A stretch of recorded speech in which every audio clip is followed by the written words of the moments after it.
Good morning po sa inyo lahat. Isa pang muli yugto na ating daily Bible blessings. Pamagat po na ating aralin ngayong umaga ay nakatayo sa buhanginan o sa bato. Nakatayo sa buhanginan o sa bato.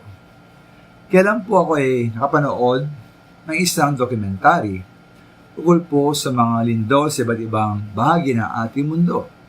Ayon dito, meron palang lugar o maaaring mga lugar na tulad ng isang lungsod na nagtayo ang mga tao na mga gusali sa mahinang uri ng lupa. Halimbawa po, ang isang lumang lungsod ay tinayo sa parang isla na napaligiran palibutan ng tubig. Sa patagal ng panahon ay lumaki ang lungsod, kaya ang ginawa ng mga tao ay tinambakan ng lupa ang nakapaligid na tubig.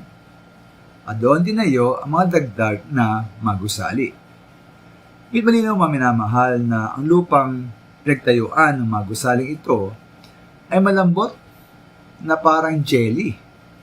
Kaya nang maglindol ay madaling nagbagsakan, gumuho, at nasira ang tinayong mga gusali.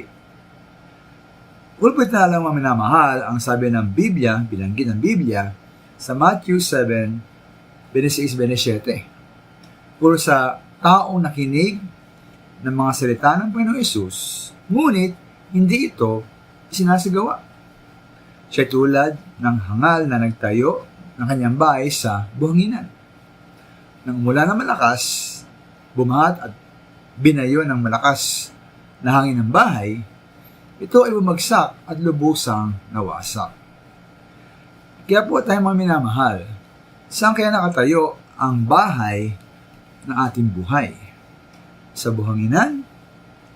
O sa lupang tinambak lamang sa tubig? Ito po ay napakalambot na parang jelly.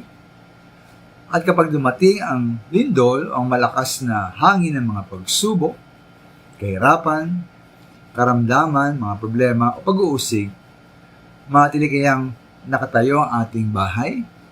Ito po ay maguguho at babagsak. Depende po yan kung ating sinasagawa, pinamumuhay ang salita ng Diyos. Kaya, dahil ay nga po sa 24:35, parang nakatayo sa bato ang bahay ng taong nagsagawa, pinapamuhay ang salita ng Diyos.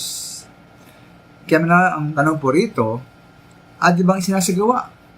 Di bang pinamumuhay ang salita ng Diyos? Maraming salamat po.